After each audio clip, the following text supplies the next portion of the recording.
The hunter who traded his shadow. In the quiet village of Odomi, nestled between tall elephant grass and red clay hills, lived Kweku, a hunter known for his steady aim and fearless heart. But bravery alone could not mend the growing hunger in his home. For months the animals had vanished from the forest, as if carried away by the wind. One dawn, when the sky was still bruised with night, Kweku strapped on his quiver and stepped outside. The sunrise stretched his shadow long across the ground, thin from his sleepless nights. His wife Amma touched his arm. "Kweku," she whispered, "the forest has changed.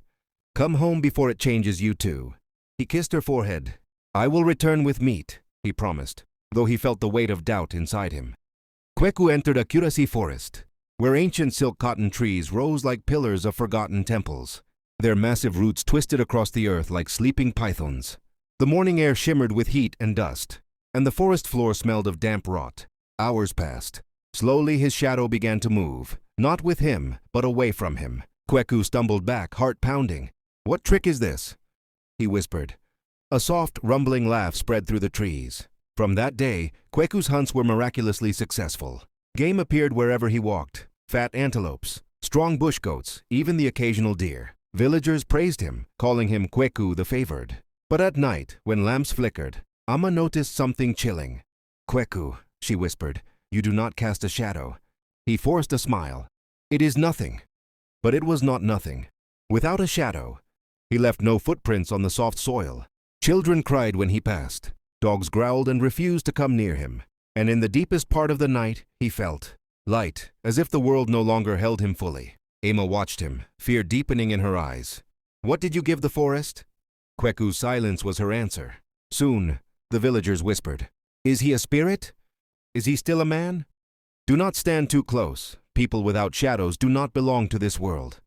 Kweku tried to ignore them, but he began to feel it too. When he stood under the sun, it felt as if he might float away. When he spoke, his voice sounded distant to his own ears. Amma finally said, "We must return to the forest. What you traded must be reclaimed." Kweku took her hand. "If I go alone, the forest may show mercy. If you come, it may demand a second price." Amma shook her head. "Then we both go, or neither of us leaves this burden behind." They journeyed deep into Akurasi forest. Again the keeper of lost things emerged, swirling like dust caught in moonlight. "You wish for your shadow," it murmured. Kweku stepped forward. "I was wrong. A man without a shadow is not a man. It is time to return what you took." The keeper tilted its shifting head. "The forest gave you abundance. Shadows are not returned freely." Amma's voice cut through the silence. "Then take something else." "Amma, no." But the keeper was already observing her, its form brightening. "I will offer a trade," it said. "Your shadow." "For your silence." Amma frowned. "Silence? You will forget the words that wound. Forget the words that save. You will speak only when truly necessary." Amma met Kweku's eyes. "Then I will speak with my heart." Before he could protest, she nodded to the keeper. The spirit touched her forehead lightly.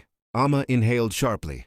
Then it lifted a swirling hand, and Kweku's shadow spilled out, landing neatly at his feet like a loyal companion returning home.